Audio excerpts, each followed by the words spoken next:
Lecture 26 आज के lecture का आगाज करते हैं। प्रीवियस लेक्चर में हमने क्या डिस्कस किया था? कोई क्वेश्चन वगैरह थे, टेस्ट वेस्ट, कोई कंसेप्ट तो डिस्कस नहीं हुआ था। चलिए, तो कोई क्वेश्चन तो नहीं आपका होगा, कंसेप्ट तो कवर ही नहीं किया, ठीक है। तो फिर भी अगर किसी कंसेप्ट में कोई प्रॉब्लम हो तो पूछ लीजिए। अभी तक जो कुछ हमने पढ़ा कोई प्रॉब्लम नहीं। चलिए, ऑर्डर ऑफ आज हम स्टडी क्या करने जा रहे हैं? Order of performance of reciprocal promises. Books का रेफरेंस नोट कर लें, असाइनमेंट नोट कर लें। असाइनमेंट आज हम डिस्कस भी करेंगे, आपको पता है जो हमारी रूटीन है। कंसेप्ट बहुत सिंपल है और इसमें कुछ रिवीजन भी हो रही है, डुप्लीकेशन भी है ऑलरेडी। यानी एक जगह पे आई कि आपने कंसेप्ट डिस्कस किया हुआ है पहले, उसको दोबारा यहाँ पे पता नहीं क्यों लेकिन इंक्लूड कर रहा है। तो चूंकि आई कैप के ऑफिशियल टेक्स्ट में कंसेप्ट रिपीट हो रहा है, हमने भी इधर रिपीट कर दिया। क्योंकि आई कैप ने पास पेपर में इस क्वेश्चन को जब टेस्ट किया तो उसने मार्क्स ज़्यादा रखे थे। इसका मतलब है जो रिपीट वाला कंसेप्ट था वो भी हमने इंक्लूड करना था, ठीक है। तो कुछ जगह पे आपको लगेगा कि ये रिपीटिशन हो रही है, लेकिन कंसेप्ट को आपने पिक कर लेना है। कंसेप्ट हमारा क्या है? Reciprocal promises. रेसिप्रोकल प्रॉमिसेस की टर्म हमने से पहले सुनी हुई है क्या? क्या मतलब होता है इसका? Two sided promise. यानी एक बंदा अगर दूसरे के साथ प्रॉमिस करता है कि मैं आपको बाइक बेचता हूं और दूसरा बंदा प्रॉमिस करता है कि मैं आपको 50,000 पे करूंगा, तो ये रेसिप्रोकल प्रॉमिस है। एक इनका प्रॉमिस बाइक डिलीवर करने का और दूसरा इनका प्रॉमिस प्राइस पे करने का। ये दोनों प्रॉमिस क्या है? हर कॉन्ट्रैक्ट में दो प्रॉमिस होते हैं कम से कम। यानी हर कॉन्ट्रैक्ट में रेसिप्रोकल प्रॉमिसेस होते हैं। एक पार्टी बी से प्रॉमिस कर रही होती है, इन रिटर्न बी पार्टी ए से प्रॉमिस कर रही होती है। हर कॉन्ट्रैक्ट में रेसिप्रोकल प्रॉमिसेस होते हैं सिवाय एग्रीमेंट विदाउट कंसीडरेशन के। और कहता है एक्सेप्शन पड़ी थी उसमें रेसिप्रोकल, उसमें सिर्फ वन साइडेड प्रॉमिस होता है, वरना हर प्रॉमिस होते हैं हर एग्रीमेंट में, हर कॉन्ट्रैक्ट में। अच्छा, रेसिप्रोकल प्रॉमिसेस क्या, ये तो पता चल गया। जो कंसेप्ट हमने स्टडी करना है वो है बेसिकली ऑर्डर ऑफ परफॉर्मेंस। यानी ये जो इन दोनों के दरमियान में एग्रीमेंट हुआ, इसमें पहले कौन अपना प्रॉमिस परफॉर्म करेगा? क्या पहले बाइक डिलीवर की जाएगी या पहले पेमेंट की जाएगी? एग्जैक्टली। एक कंसेप्ट तो यह है कि जिस तरह कॉन्ट्रैक्ट में स्पेसिफिकली एग्रीड होगा। समटाइम कॉन्ट्रैक्ट में स्पेसिफिकली ये चीज एग्रीड नहीं की जाती, सिर्फ इतना लिखा जाता है पार्टी ए बाइक सेल करेगी बी को फॉर कंसीडरेशन और रुपीज 50,000। अगर तो कॉन्ट्रैक्ट में ऑर्डर स्पेसिफाई हो गया फिर तो हमारा ये कंसेप्ट ही इररिलेवेंट हो गया ना। फिर तो जो कॉन्ट्रैक्ट में ऑर्डर पार्टी ने स्पेसिफाई कर लिया वही परफॉर्म होगा। बिल्कुल ठीक आपने बताया। लेकिन अगर ऑर्डर स्पेसिफाइड नहीं है फिर क्या होगा? यहां सिर्फ ट्रांजैक्शंस को मेंशन कर दिया है। अब हमें कैसे पता चलेगा ऑर्डर का? हमें अंदाजा लगाना पड़ेगा उसका, ठीक है। ये स्किल सिखाने के लिए कि अगर ऑर्डर स्पेसिफाइड नहीं है तो हमने क्या करना है, किस ऑर्डर से प्रॉमिस परफॉर्म किए जाएंगे कॉन्ट्रैक्ट में, ये कंसेप्ट आई आपने हमारे सिलेबस में डाला है। सबसे पहले हमें बताता है कि रेसिप्रोकल प्रॉमिसेस की तीन टाइप्स हैं। रेसिप्रोकल प्रॉमिसेस की तीन। अच्छा, फर्क म्यूचुअल का नहीं है, म्यूचुअल तो हर तरह में, क्योंकि बोथ साइड है ना। रेसिप्रोकल प्रॉमिसेस होता है जो बोथ साइड के हो।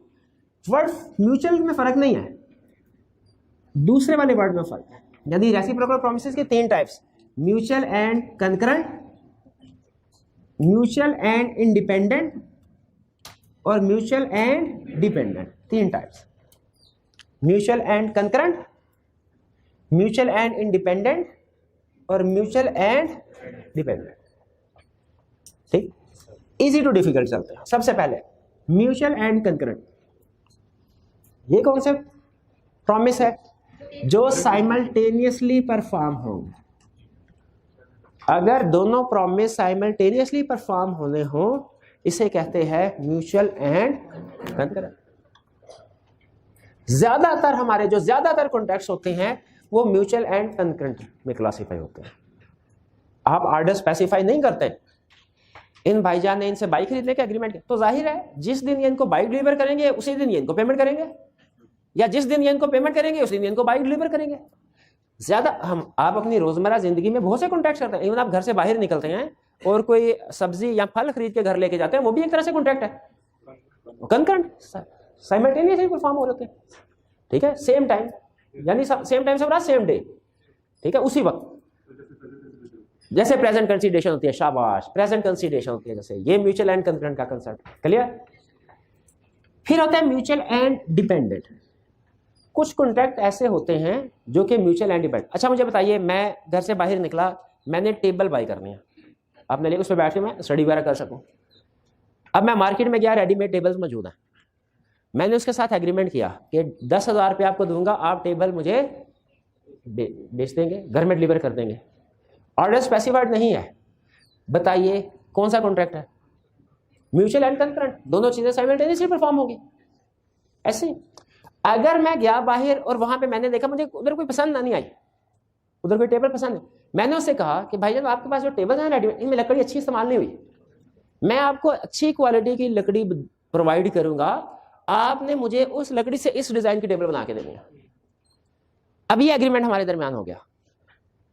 अब बताइए क्या ये साइमल्टेनियसली परफॉर्म होगा कि प्रॉमिस, उसका प्रॉमिस कि टेबल बनानी है, डिपेंड करता है मेरे लकड़ी सप्लाई करने पे, डिपेंड करता है। ये है म्यूचुअल एंड डिपेंडेंट। यानी अगर मैं लकड़ी सप्लाई करूंगा वो फिर अपना प्रॉमिस पूरा करेगा, और अगर मैंने लकड़ी सप्लाई नहीं की प्रॉमिस पूरा नहीं करेगा वो। यह है म्यूचुअल एंड डिपेंडेंट। ये मैं अभी सिर्फ टाइप बता रहा हूँ, रूल्स ऑफ परफॉर्मेंस बाद में बता रहे हैं। म्यूचुअल एंड कंकरेंट समझ आ गए? म्यूचुअल एंड डिपेंडेंट कि performance of one party depends on performance of other party. दूसरी पार्टी अपनी परफॉर्मेंस पूरी करेगी तो पहली करेगी, दूसरी पार्टी ने नहीं की पहली भी नहीं करेगी। तीसरी type mutual and dependent, sorry mutual and independent, जिसमें कोई कॉन्ट्रैक्ट में स्पेसिफिकेशन नहीं होती किस पार्टी ने पहले और किस पार्टी ने बाद में परफॉर्म करना है। दोनों पार्टीज एक दूसरे से इंडिपेंडेंट होके परफॉर्म करती हैं कॉन्ट्रैक्ट, ठीक है, ऑर्डर भी स्पेसिफाइड नहीं है। यह है इंडिपेंडेंट। ये डिपेंडेंट का नाम से जाहिर हो रहा है, इसमें एक पार्टी की परफॉर्मेंस दूसरे पे डिपेंड कर रही थी। म्यूचुअल एंड इंडिपेंडेंट में एक पार्टी की परफॉर्मेंस दूसरे पे डिपेंड नहीं करेगी, वो इंडिपेंडेंटली परफॉर्म करेगी, ठीक है। इसमें लॉ कहता है, इसमें थोड़ा मसला आता है। इसमें लॉ ये कहता है कि जो नेचर ऑफ ट्रांजैक्शन रिक्वायर करेगी ना, उस हिसाब से ऑर्डर ऑफ परफॉर्मेंस होगा। नेचर ऑफ ट्रांजैक्शन को देख के डिसाइड किया जाएगा कि ऑर्डर ऑफ परफॉर्मेंस क्या होना चाहिए, ठीक। अभी शेयर करते हैं इसके रूल्स ऑफ परफॉर्मेंस। पहली चीज, अगर तो उसी तरतीब से पढ़ते हैं, म्यूचुअल एंड कंकरेंट। कंकरेंट का मतलब साइमल्टेनियस, ये कंकरेंट की बात कर रहा है। साइमल्टेनियस परफॉर्मेंस, परफॉर्मेंस का रूल्स क्या? दोनों पार्टीज ने इकट्ठे परफॉर्म करना था। अगर एक पार्टी रेडी है कॉन्ट्रैक्ट परफॉर्म करने के लिए, दूसरी पार्टी रेडी नहीं है, परफॉर्म नहीं होगा। एक पार्टी ने अपनी बाइक ले आई, दूसरे पार्टी से कैश अरेंज नहीं हुआ, कॉन्ट्रैक्ट परफॉर्म होगा? नहीं होगा। एक पार्टी ने कैश अरेंज कर लिया, दूसरी पार्टी के पास बाइक अभी नहीं है, कॉन्ट्रैक्ट परफॉर्म होगा? साइमल्टेनियस परफॉर्मेंस है, प्रॉमिस है, तो एक पार्टी अगर विलिंग है तो ही दूसरी पार्टी परफॉर्म करेगी। अगर एक पार्टी विलिंग नहीं है तो दूसरी पार्टी परफॉर्म रेडी नहीं है, नहीं करेगी। इससे फर्क क्या पड़ता है? फर्ज कीजिए भाई बाइक लेके आए, इनके पास कैश अरेंज नहीं हुआ, क्या ये बाइक डिलीवर करने के पाबंद है? साइमल्टेनियस था, अगली पार्टी को रेडी होना चाहिए, अगली पार्टी को रेडी। अब मुझे बताइए, इन्होंने बाइक इनको नहीं दी, क्या ये जिनके पास कैश अरेंज नहीं कर सके, ये ब्रीच ऑफ कॉन्ट्रैक्ट का केस फाइल करेंगे बाइक वाले के खिलाफ, कि बाइक वाला ब्रीच ऑफ कॉन्ट्रैक्ट का केस फाइल करेगा कैश वाले के खिलाफ? बाइक वाला केस फाइल करेगा। ये डिफरेंस है, ठीक है। साइमल्टेनियस परफॉर्मेंस का ये इंपैक्ट होता है, ठीक है। अगर फर्ज कीजिए दो पार्टीज के दरमियान में एग्रीमेंट ये हुआ कि एक पार्टी ने दूसरे को बाइक डिलीवर करनी है, दूसरा 50,000 पे करेगा, और ये दोनों एक ही ट्रांजैक्शन होगी, साइमल्टेनियस का रूल यह है कि आप जब बाइक डिलीवर करने के लिए गए ना, तो आपने पहले उसे कहना भाई मैं बाइक डिलीवर करने को तैयार हूं, कैश दिखाओ। अगर वो पार्टी आपको कैश दिखा दे, आपको तसल्ली हो जाएगा, आप उसको डिलीवर करें और कैश ले लें। अगर उस पार्टी के पास कैश नहीं है तो फिर आप भी बाइक डिलीवर करने के पाबंद नहीं है। और अब आप पाबंद नहीं है, प्लस आपका एक राइट है, क्या? ब्रीच ऑफ कॉन्ट्रैक्ट का केस फाइल करेंगे, डैमेजेस क्लेम करेंगे, क्योंकि उस पार्टी ने अपने वादे की खिलाफ वर्जी की है। नेक्स्ट, डिपेंडेंट परफॉर्मेंस, ठीक है। ये डिपेंडेंट प्रॉमिस का रूल है। इसमें रूल क्या था? एक पार्टी अपना, जैसे मैं वुड सप्लाई करूंगा तो वो टेबल बना के मुझे देंगे, लॉ ये कहता है इसमें पहले जिसके ऊपर परफॉर्मेंस डिपेंडेंट है ना वो पार्ट परफॉर्म किया जाएगा, बाद में दूसरे पार्टी अपना एक्ट परफॉर्म करेगी। अगर मैंने वुड सप्लाई नहीं करूंगा फिर वो दूसरी पार्टी टेबल मैन्युफैक्चर करेगी। अगर मैंने वुड सप्लाई ही नहीं की दूसरी पार्टी टेबल भी सप्लाई। अब क्या मैं उसके खिलाफ ब्रीच ऑफ कॉन्ट्रैक्ट का केस फाइल करूं? आपने कहा था टेबल मुझे सप्लाई करेंगे, टेबल क्यों नहीं दे रहे? वो मेरे खिलाफ केस फाइल करें। इंडिपेंडेंट परफॉर्मेंस में फर्ज कीजिए एग्रीमेंट हुआ कि मैं दूसरे बंदे से 50 लाख में घर खरीदूंगा। एग्रीमेंट हुआ मैं घर खरीदूंगा और दूसरी पार्टी को 50 लाख रुपए अदा करूंगा। ठीक है, अब ये इस कॉन्ट्रैक्ट की नेचर ऐसी नहीं है कि डिपेंडेंट हो। पेमेंट घर की पोजेशन लेने से पहले भी की जा सकती है, बाद में भी की जा सकती है। आपको दोनों पार्टी की अरेंजमेंट होती है। एक का प्रॉमिस, क्या इस ट्रांजैक्शन में एक का प्रॉमिस दूसरे पे डिपेंडेंट है? नहीं है, तो ये डिपेंडेंट परफॉर्मेंस का रूल तो नहीं लगेगा। ठीक है, और कॉन्ट्रैक्ट में ये भी एग्री नहीं हुआ कि पहले क्या होगा बाद में क्या होगा। कॉन्ट्रैक्ट में ये भी हमने सिर्फ टर्म्स में क्या लिखा है इतना, मिस्टर ए बाय करेगा house for ₹5 million from mister B. Normally specify होता है इस तरह की एग्रीमेंट, आपको पता है कि लिखा होता है कि जी एडवांस में इतनी पेमेंट की जाएगी और 3 महीने के बाद बाकी की पेमेंट की जाएगी। नॉर्मली लिखा, अगर तो लिखा होगा तो जो लिखा है वो स्पेसिफाइड, वो परफॉर्म होगा। अगर नहीं लिखा हुआ order of transaction, order of performance, फिर क्या रूल लगेगा? ये डिपेंडेंट भी नहीं है, इसका मतलब इंडिपेंडेंट है। फिर डिपेंडेंट तो नहीं है, ये तो समझते हैं ना। टेबल वाली लकड़ी वाली एग्जांपल में उसमें फर्क समझ आया? इसमें जब तक लकड़ी ना प्रोवाइड करूंगा टेबल नहीं बन सकती, वो डिपेंडेंट था। इसमें पेमेंट लिए बगैर दूसरी पार्टी घर दे सकती है, ये पॉसिबल है, पॉसिबल है। और इसी तरह घर लिए बगैर एक पार्टी दूसरे को पेमेंट दे सकती है, पॉसिबल है। ये है इंडिपेंडेंट। इसमें रूल क्या लगेगा? अगर स्पेसिफाई किया है तो जो स्पेसिफाई किया उसके मुताबिक पहले ट्रांजैक्शन और बाद की। अगर स्पेसिफाई नहीं किया, यहां पे लॉ कहता है कि ऑर्डर क्या होगा? As nature of transaction requires, यानी देखा जाएगा नॉर्मली इस तरह की ट्रांजैक्शन में क्या होता है। ठीक है, और नॉर्मली आपको जो है पार्टी नॉर्मली एडवांस वगैरह तो पहले दे दिया जाता है, लेकिन जब तक घर की पोजेशन ना मिले पेमेंट नहीं की जाती, पेमेंट नहीं की जाएगी। तो इसमें नेचर ऑफ ट्रांजैक्शन रिक्वायर करती है कि पहले घर सेल हो, पोजेशन मिले और फिर बाद में उसकी पेमेंट हो। क्लियर हुआ? इंडिपेंडेंट परफॉर्मेंस करो।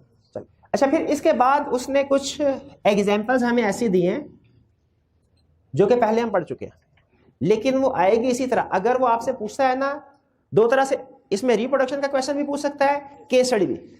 ज्यादातर रिप्रोडक्शन का क्वेश्चन पूछता है।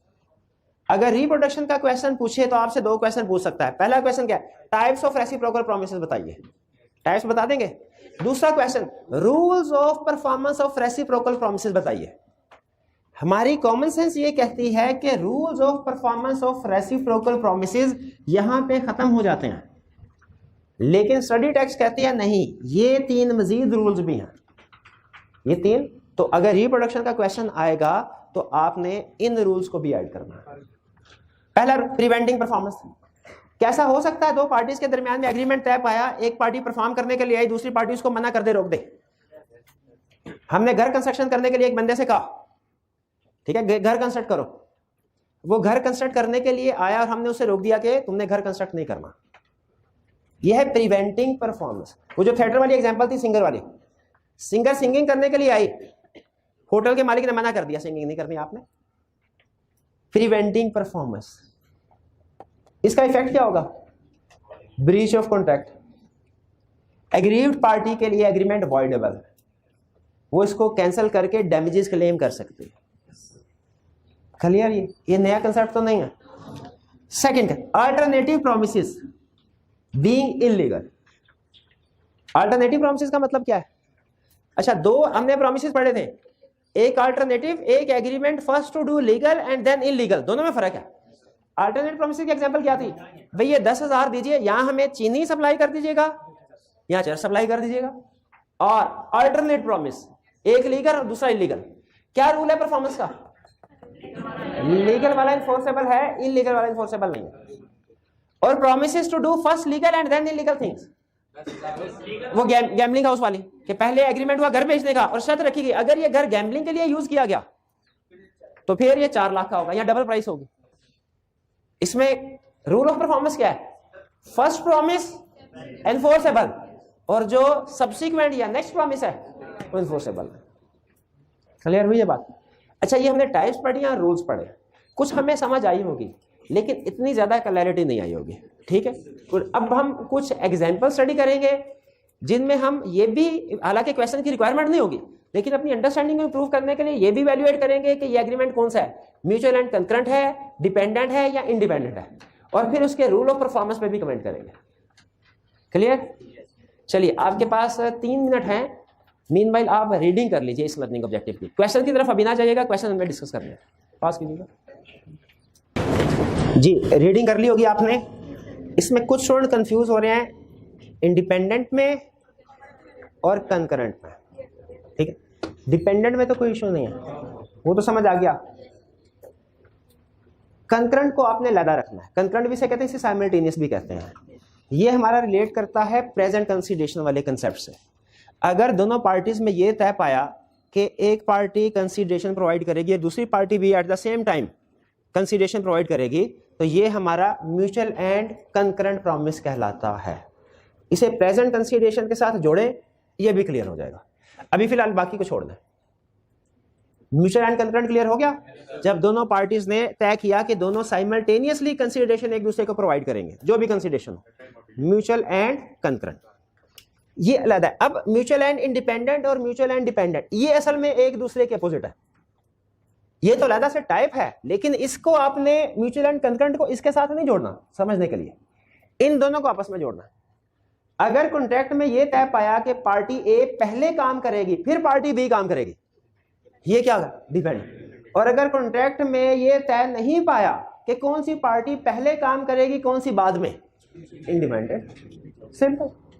यानी कॉन्ट्रैक्ट में यही होगा, या तो तय पाएगा कि पहले किसने काम करना है बाद में किसने, यहां तय पाया नहीं पाया जाएगा।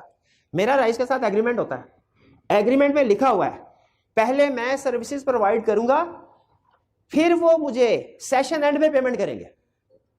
अगर ये लिखा हुआ है, कौन सा एग्रीमेंट है? Mutual and dependent.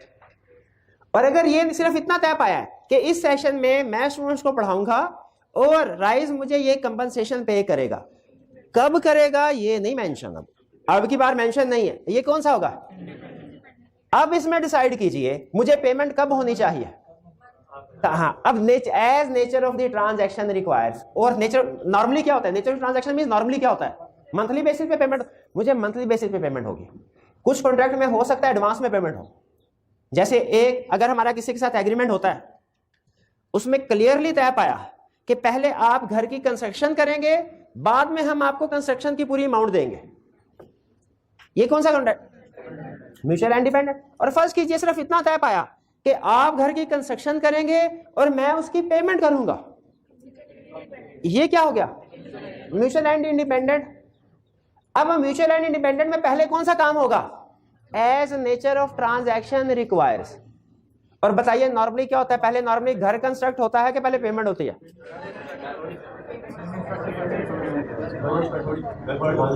जी अच्छा, चल ये उसमें आपको एक एग्जाम्पल देता हूं पढ़ने के लिए। 16 का पार्ट 1,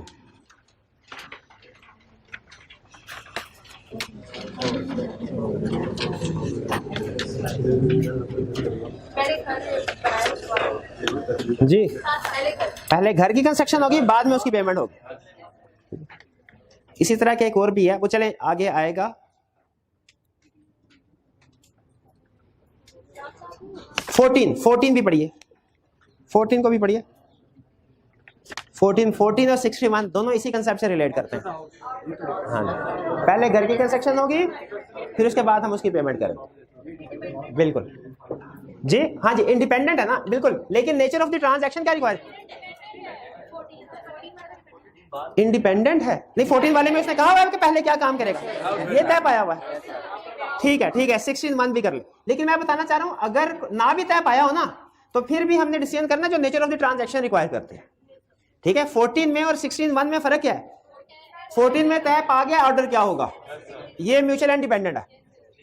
और 16(1) में हालांकि कॉन्ट्रैक्ट सेम नेचर का है लेकिन उसमें ऑर्डर तय नहीं पाया, अब म्यूचुअल एंड इंडिपेंडेंट है।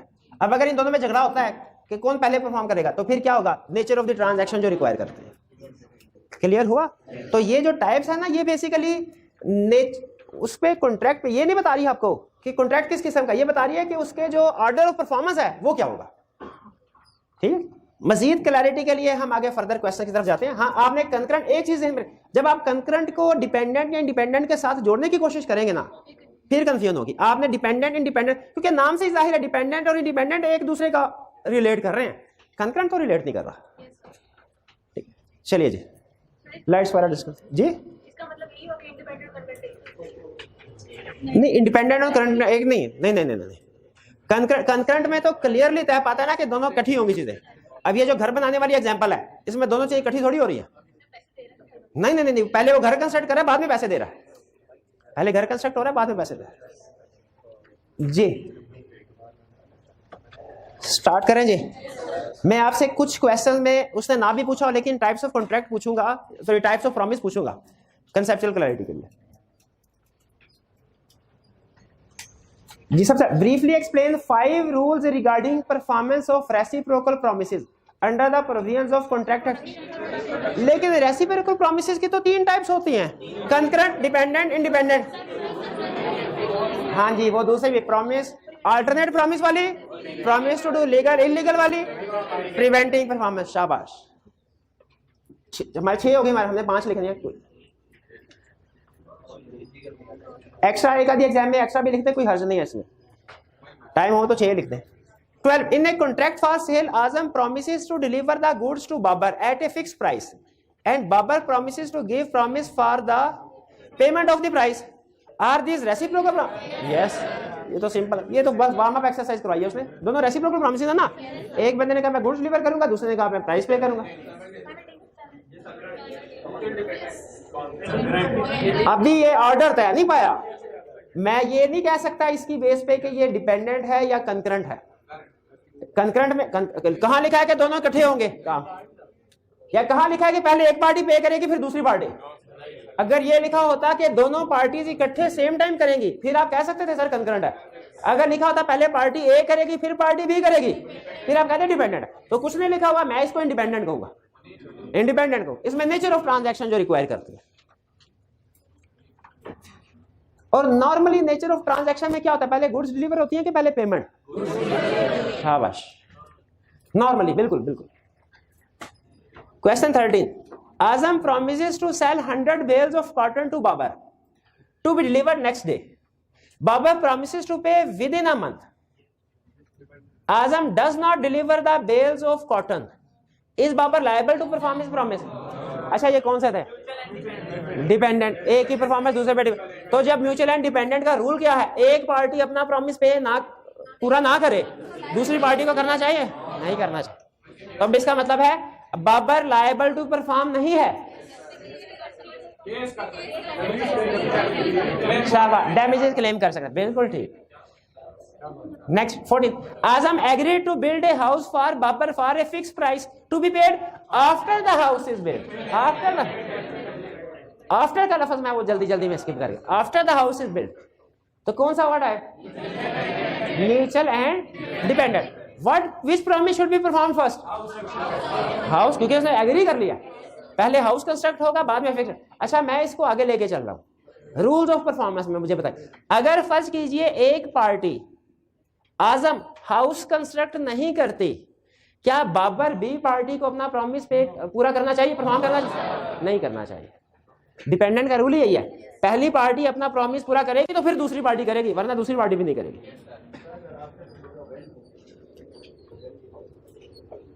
नेक्स्ट,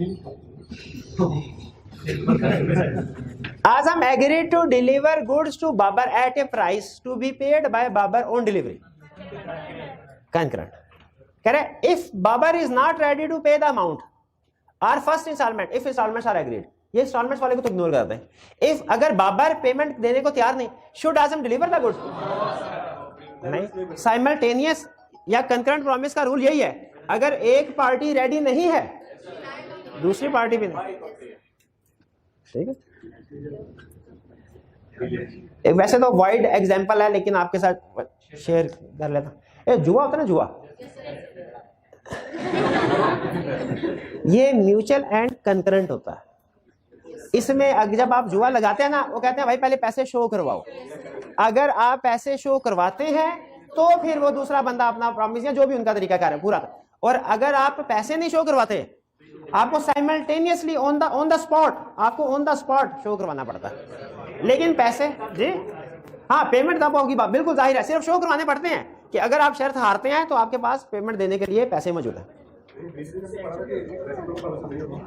वो वेजरिंग है वाइड, मैंने वैसे सिर्फ एग्जांपल मेरे ज़हन में आ रही थी, मैंने कहा चलिए आपके साथ शेयर कर दूं। चलिए आगे चलते हैं। इफ आजम इज, अब देखें अगर जो बंदा जुआ लगा रहा है उसके पास पैसे नहीं है, he is not ready to perform his promise, इसका मतलब क्या है? वो अपना प्रॉमिस परफॉर्म करने के लिए रेडी नहीं है, तो फिर उसके साथ एग्रीमेंट भी नहीं होगा, दूसरी पार्टी भी अपना प्रॉमिस परफॉर्म नहीं करेगी। अगर हाँ चले छोड़े यार, वो वैसे मैं यूट्यूब पे वीडियो उससे मुझे पता चला है, वरना मेरा कोई लेन देन नहीं है। मैं क्या दो बातें और बता दूंगी, आप मुझे समझ आना शुरू करना है। If Azam is not ready to deliver the goods, should Babar pay for the goods? नहीं पे करना चाहिए। 16 which promise must be perform first in following cases. अब आपने डिसाइड करना है। Azam and Babar contract that Azam shall build a house for Babar at a fix price. अब पहली चीज इसमें नोट कीजिए, ना तो ये तय पाया है कि at the same day simultaneously payment होगी, ना ही ये तय पाया है कि पहले घर बिल्ड होगा या पहले पेमेंट होगी। इसका मतलब ना तो ये कंकरेंट है ना इंडिपेंडेंट है। और इंडिपेंडेंट में रूल ऑफ परफॉर्मेंस क्या होता है? As the nature of transaction require. तो बताइए नॉर्मली ट्रांजैक्शन पहले होगी ना, फिर दूसरा। थोड़ा सा अगर तय पाया तो थोड़ा सा एडवांस दे दें, लेकिन ये लाजमी नहीं, यहाँ पे लाजमी नहीं। वो तो जाहिर है अगर तय पाया तो जो भी कॉन्ट्रैक्ट में तय पाया वो एप्लीकेबल होता है। Second, Azam and Babar contract that Azam shall make delivery of his stock in trade to Babar at a fixed price and Babar promises to give security for the payment of the money.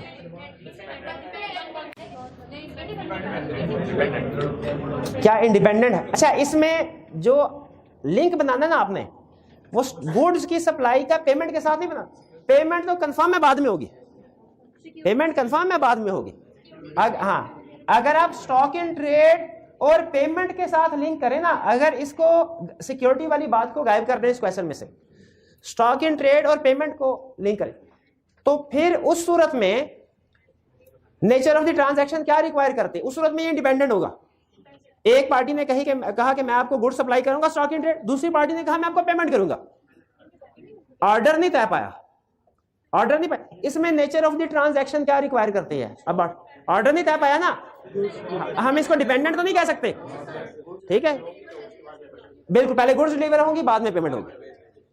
अब यहां पे उसने सिक्योरिटी की बात की है।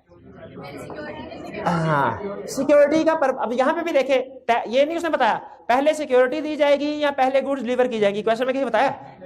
नहीं बताया ना, तो इंडिपेंडेंट है। इसमें क्या रूल लगेगा? Nature of the transaction. आपकी कॉमन सेंस क्या कहती है? आप पहले सिक्योरिटी बाद में गुड्स की डिलीवरी होगी। दोबारा सुन लें, आजम और बाबर के दरमियान में एग्रीमेंट हुआ, आजम डिलीवर करेगा स्टॉक इन ट्रेड बाबर को, बाबर सिक्योरिटी देगा कि मैं पेमेंट कर दूंगा, यानी ये भाई ने मुझे गुड्स डिलीवर करनी है और मैंने इनको पैसे तो बाद में ही होंगे, महीने 2 महीने बाद, लेकिन एट टाइम ऑफ डिलीवरी इन भाई की गारंटी देनी है मैंने। अच्छा, एट टाइम ऑफ डिलीवरी नहीं, मैंने इन गारंटी देनी है। एट टाइम डिलीवरी तो तय पाया ही नहीं, ठीक है? अब नॉर्मली मुझे बताइए, पहले गुड्स डिलीवर हो चुके, ऑर्डर तय नहीं पाया, पहले तो ये डिसाइड करने का ऑर्डर तय पाया नहीं, तय पाया। डिपेंडेंट तो नहीं कह सकते, डिपेंडेंट क्यों नहीं कह सकते? ऑर्डर तय नहीं पाया, इंडिपेंडेंट है। इंडिपेंडेंट में रूल क्या लगेगा?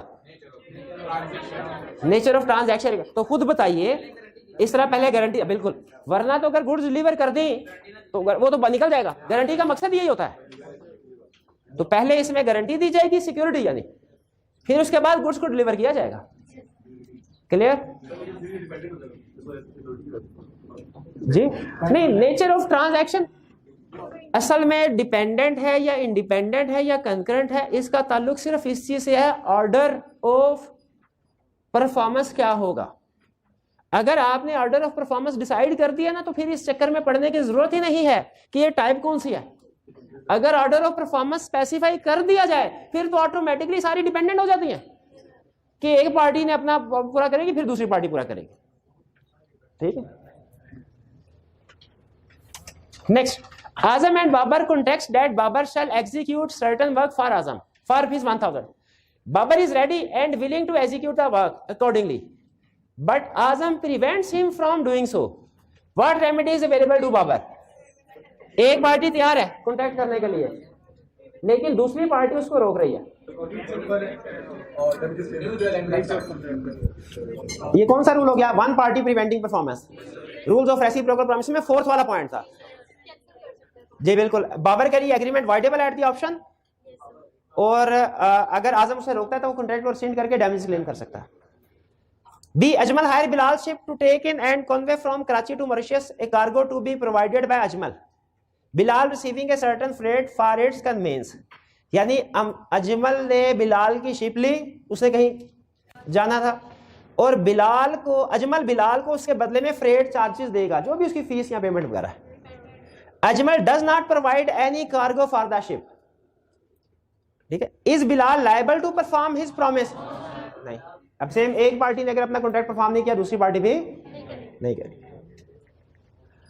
What remedy is available to aggrieved party in following cases? A, Azam contracts with Babar to execute certain builders work for a fixed price. Babar supplying the timber necessary for the work. Babar ने timber लकड़ी supply करनी है और उसने कुछ work build करना है। Babar refuses to furnish any timber, बाद में बाबर टिम्बर सप्लाई नहीं करता। ये कौन सा वाला कॉन्ट्रैक्ट हो गया? डिपेंडेंट वाला। लेकिन यहां पे उसने क्वेश्चन ये पूछा, बताया एग्रीड पार्टी के पास, तो एग्रीड पार्टी डैमेज क्लेम कर सकती है, कॉन्ट्रैक्ट वाइडेबल है और एग्रीड पार्टी डैमेज क्लेम कर सकती है। यहां पे एग्रीड पार्टी कौन है? एग्रीड पार्टी कौन है? आजम है, बाबर नहीं है। Azam contracts with Babar. B, Azam contracts with Babar to deliver to him at a specified price certain merchandise on board of a ship which can not arrive for a month. यानी ship आएगी एक महीने तक या उसके बाद, और गुड्स डिलीवर की जाएंगी। And Babar engages to pay for the merchandise with a week from the date of the contract. यानी पेमेंट एक हफ्ते के अंदर करनी है और गुड्स महीने तक की जाएगी जब जहाज आएगा, और जहाज महीने के बाद ही आने के चांसेस है। बाबर डज नॉट पे विद इन द वीक। अब कॉन्ट्रैक्ट में देखिए ऑर्डर स्पेसिफाइड है कि नहीं? है। एक विद इन द वीक होगा, दूसरा एक महीने के बाद होगा, तो ये डिपेंडेंट हो गया। अगर एक पार्टी ने अपना प्रॉमिस परफॉर्म नहीं किया, दूसरी पार्टी करेगी? नहीं करेगी। सी, आजम promises Babar to sell him 1000 bales of merchandise to be delivered next day, and Babar promises Azam to pay them within a month. अब इसमें देखिए ऑर्डर स्पेसिफाई हो गया। Azam does not deliver according to his promise, Babar payment करेगा? नहीं करेगा, और बल्कि आजम के खिलाफ वो केस फाइल कर सकता है डैमेजेस का। A, Azam and Babar agree that Azam shall sell Babar a house for rupees 10 million, but that if Babar uses it as a gambling house, he shall pay rupees 50 million for it. Comment on the validity of this agreement. अच्छा एक minute है, मुझे फर्क बताइए alternate promises being illegal में और agreement first to do legal and then illegal things. First to do legal things and then illegal things, ये दोनों सेपरेट है, सेपरेट कॉन्ट्रैक्ट है, एग्रीमेंट है, एक लीगल और एक, और जो अल्टरनेट प्रोमिसेस हैं वो कॉन्ट्रैक्ट एक ही है, कंसीडरेशन उसमें एक लीगल और दूसरी इलीगल है। ठीक है, अच्छा ये बताइए, ये agreement first to do legal and then illegal है या alternate promises being illegal? First legal and then illegal. तो इसमें 10 मिलियन वाला कॉन्ट्रैक्ट वैलिड है, सब्सिक्वेंटली 50 मिलियन वाला जो एग्रीमेंट है वो वैलिड है। B, Zahid and Yasir agree that Zahid shall pay Yasir rupees 1 million for which Yasir shall afterward deliver to Zahid either rice or smuggled fame. Is this a valid contract? या तो rice या फीम। अब ये कौन सा है? ये जो आप पूछ रहे थे यहाँ पे कोई स्टूडेंट, दोनों में क्या फर्क है? ये फर्क समझ आया आपको? ये है अल्टरनेट प्रोमिसेस, या ये चीज प्रोवाइड कर दो या ये, और उनमें एक इलीगल है। तो ये एग्रीमेंट राइस के लिए वैलिड है, फीम के लिए वैलिड नहीं है। आई गैप का पास्ट पेपर का क्वेश्चन आ गया। Memar promised to manufacture and deliver to Nasir remote control toy helicopters of agreed specification in first week of March 2011. Nasir in turn promised to pay for them by second week of March 2011. Dependent क्या independent? Mention order mention है तो ये dependent हो गया। Dependent का rule क्या होता है? फर्स्ट पार्टी अपना प्रॉमिस पूरा करेगी फिर सेकंड करेगी। अगर फर्स्ट पार्टी ने अपना प्रॉमिस पूरा नहीं किया सेकंड भी लायबल नहीं है पूरा करने के लिए। Memar did not deliver the toys according to his promise. उसने डिलीवर नहीं किए। Should Nasir keep his promise? नहीं। And what remedy if any is available to him? Breach of contract में compensation। ठीक है, इसमें आज के लेक्चर में हमने क्या सीखा? हमने रेसिप्रोकल प्रॉमिस के 3 टाइप सीखे, कंकरेंट, डिपेंडेंट, इंडिपेंडेंट। कंकरेंट को आपने लदा रखना है, डिपेंडेंट और इंडिपेंडेंट को लदा रखना है। कंकरेंट का रूल बिल्कुल सिंपल है, जब साइमल्टेनियसली पेमेंट हो रही होगी, ठीक है, जब दोनों चीजों की साइमल्टेनियसली पेमेंट हो रही होगी वो कंकरेंट है। जब कॉन्ट्रैक्ट में लिखा हो एट द सेम टाइम ए और बी गुड्स डिलीवर करेंगे और पेमेंट होगी तो वो क्या है? कंकरेंट। अच्छा, डिपेंडेंट और इंडिपेंडेंट में क्या फर्क है? अगर कॉन्ट्रैक्ट में ऑर्डर मेंशन तो है, पहले एक पार्टी करेगी फिर दूसरी, फिर क्या है? और अगर ऑर्डर मेंशन नहीं है, इंडिपेंडेंट। साइमल्टेनियस का रूल क्या है? एक पार्टी अगर रेडी है ना, रेडी है, अब रूल ऑफ परफॉर्मेंस बता रहा हूं, एक पार्टी अगर अपना प्रॉमिस पूरा करने के लिए रेडी है फिर दूसरी पार्टी परफॉर्म करेगी, वरना दूसरी पार्टी भी परफॉर्म नहीं करेगी। डिपेंडेंट का रूल क्या है? एक पार्टी ने अगर अपना प्रॉमिस परफॉर्म कर लिया, अब रेडी वाले लफ्ज नहीं है, अगर कर लिया फिर दूसरी पार्टी परफॉर्म करेगी वरना नहीं करेगी। और अगर कॉन्ट्रैक्ट में कोई ऑर्डर स्पेसिफाइड नहीं है, ना ये लिखा है कि दोनों इकट्ठे होंगे, ना ये लिखा है कि पहले ए करेगी फिर बी करेगी, अब ये एग्रीमेंट है इंडिपेंडेंट वाला। इंडिपेंडेंट का रूल क्या है? As nature of transaction requires. उसमें हमें थोड़ा सा सोचना पड़ता है, जज करना पड़ता है, लेकिन हमें एग्जांपल्स पढ़ के समझ आ गई। सिर्फ वो हम बिल्ड द हाउस वाले में आपको कुछ थोड़ा लगा कि इसमें शायद पेमेंट पहले होगी, लेकिन हमने ये सीखा कि गुड्स या कंस्ट्रक्शन के केस में पहले कंस्ट्रक्शन होती है, गुड्स सप्लाई की जाती हैं, बाद में उनकी पेमेंट होती है। क्लियर? कोई कंफ्यूजन तो नहीं? ये कंसेप्ट बिल्कुल सिंपल है, सिर्फ आपने कंकरेंट को अलग और डिपेंडेंट इंडिपेंडेंट को अलग रखना। क्लियर जी? जी जी। हाँ, इंडिपेंडेंट में एज स्पेसिफाइड वो जनरली बात है कि अगर वो स्पेसिफाइड वाला बात काट दें, इंडिपेंडेंट में स्पेसिफाइड वाली बात रहने दें, क्योंकि अगर स्पेसिफाई कर दिया ना तो फिर वो फिर वो जो ऑर्डर स्पेसिफाई किया उसके मुताबिक होगा, वो डिपेंडेंट हो जाए। चलिए आज का लेक्चर यहाँ पे खत्म करते हैं। अल्लाह हाफिज।